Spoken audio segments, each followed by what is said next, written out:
Un feliz día para cada uno de ustedes. Hoy estamos en el jueves de la séptima semana del tiempo pascual, ya a 2 días de vivir la solemnidad del Espíritu Santo, la fundación o el nacer de la Iglesia Católica, el nacer de la Iglesia de Cristo como tal. La Iglesia cristiana, la Iglesia católica, la Iglesia evangélica, la Iglesia pentecostal, la Iglesia de todas las iglesias es la fundación de la Iglesia Católica, que como bien debemos entender es la fundación de la Iglesia de Cristo, que se llamó católica. Por ende, nombres muy inherentes como evangélica, cristiana, apostólica, pentecostal, lo que como se quiera decir, de acuerdo a alguna determinación del evangelio, se incrusta perfectamente en la denominación de la Iglesia Católica, porque es la iglesia fundada por Cristo. Y lo vamos a ver el día domingo en la reflexión del evangelio, que tendremos también un canto al Espíritu Santo, canto original desde el tiempo de los primeros discípulos. Muy bien, el evangelio del día de hoy es un evangelio muy diciente, es el grueso de San Juan, capítulo 17. Acordémonos que este capítulo es de los primeros capítulos que escribe San Juan, y es el versículo 1 y 20-26.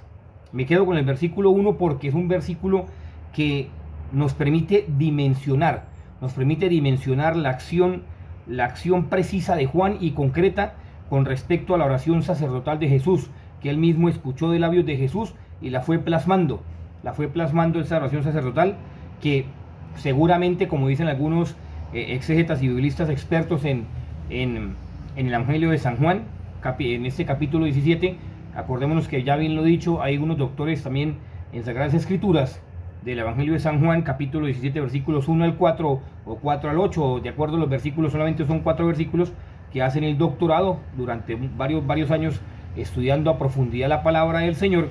Y cuando uno hace el acercamiento a lo que ellos han indagado, han investigado, pues uno queda simplemente sorprendente con la profundidad que tiene San Juan. Y este caso no es para nada la excepción, porque San Juan, mire como dice el versículo 1 del capítulo 17: así habló Jesús, después levantó sus ojos al cielo y dijo, cosa bellísima, sigue con el versículo 20, mire como dice: pero no ruego solo por ellos, sino también por aquellos que mediante la palabra de ellos crean en mí. Palabra del Señor, gloria a ti, Señor Jesús. Pero me voy a quedar con el versículo 1. Levantó sus ojos al cielo y dijo. Cuando San Juan lo escribe, porque este es un fragmento arameo-griego, pero en especial este versículo, capítulo 17, versículo 1, pues incrusta las palabras en arameo, como para que no haya ningún tipo, digamos, de tergiversar el mensaje que tiene San Juan con respecto a lo que escuchó de Jesús. Y dice Cam, empieza Kamaina, que lindo, o sea, uno se imagina a Jesús, Kamaina, Shemaya, Abajashada. O sea, uno se imagina a Jesús hablando esa profundidad, porque primero que todo, vuelvo y digo, o sea, a veces uno se siente incapaz de traducir ese mensaje, Kam, o sea, Kamaina. O sea, bellísimo, o sea, se siente uno incapacitado para poder traducir este lenguaje, porque primero que todo, como Cam es como la existencia eterna, o sea, levantar, pero al mismo tiempo levantar es como mirar la existencia eterna, o sea, levantar la existencia eterna. Por eso cuando se está en la Eucaristía, dice, cuando se toma, obviamente está en la consagración, dice, levantando sus ojos al cielo. En la oración de la Eucaristía, pues es lo mismo, o sea, mirar la existencia eterna de Dios. Él es el único eterno, el único que existe desde siempre y para siempre. O sea, una profundidad que uno dice, Madre Santísima, o sea, qué inmensidad, qué grandeza la de Dios. Y después, como dice, Ainah, o sea, Ainah quiere decir también los ojos, mirar, observar, pero en especial, o sea, como digo, son intraducibles a veces esos términos, pero como quien dice, está reflejando la omnipotencia de Dios, o sea, la mirada en la existencia eterna de Dios que refleja su omnipotencia. Por eso dice Kamainah, o sea, es sorprendente, es bello, es hermoso poder expresar prácticamente el mensaje de Jesús. Y como dice Shema Ya, o sea, Shema Ya quiere decir, digamos, como donde está Dios, donde habita Dios, donde está perfectamente Dios, pero es decir, el lugar santo por excelencia, el santo de los santos. Y este lugar, ese Shema Ya, digamos, como ese hábitat santo, hace referencia a una persona. Y usted dirá, uy, qué cosa, que ya me imagino, algunos dirán, pero ya me imagino lo que usted me va a decir. Y claro, les voy a decir eso. Hace referencia a una persona, a María Santísima, el lugar santo por excelencia, donde habitó el Hijo de Dios, donde Dios se hizo humano y donde habita toda la humanidad de Dios. Habita toda la humanidad de Dios ahí en ese vientre puro y santo de María Santísima, aquí junto con la imagen de la Reina de la Paz. Pero la presencia de María es la presencia santa de Dios, y eso lo dice la Ave María. Lo dice la Ave María en su lenguaje más o menos que se puede llegar a como digamos, a observar, a coger, a tomar del lenguaje original. Es una cosa bellísima.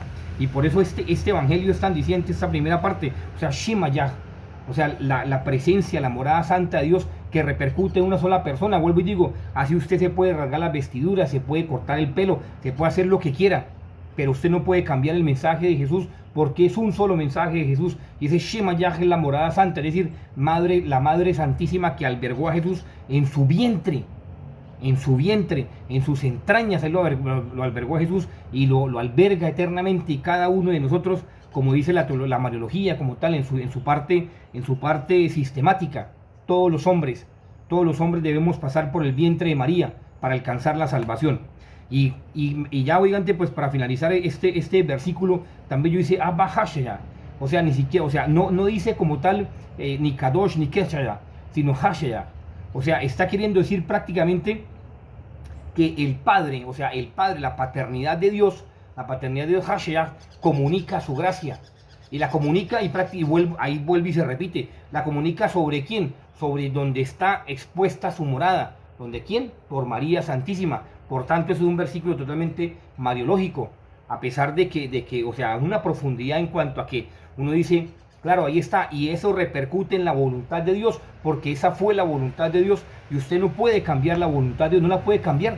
Simplemente porque usted dice, no, es que yo creo de tal forma. No, usted no puede llegar a cambiar lo que Dios ha establecido eternamente. No lo puede llegar a cambiar, es una cosa, una belleza. Bueno, en fin, a lo que yo voy también es que junto con eso, en el sino de Letrán, si mal no recuerdo, con el Papa Martín I, pues se daban unas cosas bastante fuertes, inclusive con respecto a la voluntad de Cristo, la voluntad divina y la voluntad humana, pero voluntad santa y voluntad humana. ¿Por qué? Porque en un canon, si mal no estoy, en el canon 15 del sínodo de Letrán, obviamente guiado por el Papa Martín I, acordemos que él fue el que expuso el dogma de la maternidad divina, como tal, María Virgen antes, en y después del parto, pues expone en este canon 15, si mal no recuerdo, la acción teándrica de Dios. Usted dirá, ¿pero qué es eso? No, eso es un término dogmático, pero no se preocupe, es sencillamente que no confunda que en Cristo solamente hay una operación, no, en Cristo está la voluntad humana y la voluntad divina, como dice el concilio el sínodo de Letrán, en cabeza de Martín I. Es decir, en Cristo se conjuga totalmente la voluntad divina y la voluntad humana para ser Dios, y por eso lo expresa claramente, y por eso dice ese canon, si mal no recuerdo, dice, sea condenado todo aquel que no cree en esto. Imagínese, o sea, imagínese la gravedad que un papa sentencia, porque lo que la iglesia hoy promulga y profesa no se puede levantar. Eso está por norma dogmática, canónica y eclesiástica. Es una norma eclesiástica, dogmática y canónica, que lo que el Papa profesa o lo que un concilio profesa como verdad no se puede levantar. Que un concilio, digamos que, bueno, en fin, lo que sea, no me meto en esos temas por el momento, pero no se puede levantar lo que un concilio, un Papa ha profesado por verdad de fe. No se puede levantar. Por tanto, hay que observar y ver entonces que la voluntad hay un movimiento que, bueno, no me meto en ese cuento, pero solamente les doy les hago como una aclaración. La voluntad de Dios es santa y es humana. Algunos dicen, no, que es divina. No, la voluntad de Dios, como obviamente la traducción de las grandes acciones de la teología sistemática como parte de la dogmática, voluntad humana, voluntad santa de Dios, voluntad divina de Dios. Por tanto, al ser esa voluntad santa, parte de la santidad de Dios. Y por eso es ahí donde ustedes y yo tenemos que cooperar con esa voluntad santa de Dios, esa voluntad divina de Dios. ¿Por qué? Porque esa es la voluntad que nos va a dirigir, nos va a permitir llegar al cielo. Y a través de quién la podemos ejecutar, a través de quién la podemos ejercitar, ya usted sabrá, ya usted sabe, ya usted podrá discernir a través de quién. Así usted se rasgue las vestiduras, a través de María Santísima. Ella hizo perfectamente la voluntad de Dios. Por eso a través de María Santísima, hoy pidámosle a ella que nos cubra con su manto maternal de amor, que nos lleve dentro de su inmaculado corazón y nos permita hacer siempre la voluntad de Dios para que ustedes y yo alcancemos la salvación. Alcancemos la salvación, como dice el texto aquí de San Juan, bellísimo. Es que uno no se cansa de mirar lo bellísimo, ese texto de San Juan. O sea, Kamna Inach, Shema Ya Mahasha. O sea, qué cosa tan hermosa. Dios los bendiga. Feliz día para cada uno de ustedes. Hoy indispensable, Santa Eucaristía, Santo Rosario, visita al Santísimo, hora de caridad y confesión. Que esté muy bien. María, Reina de la Paz, ruega por nosotros. San José, terror de los demonios, ruega por nosotros. Pensemos si estamos haciendo la voluntad de Dios. Pensemos si estamos haciendo la voluntad de Dios. Feliz día. No me queda nada más sino desearles siempre lo mejor. Que estén muy bien. Dios los bendiga.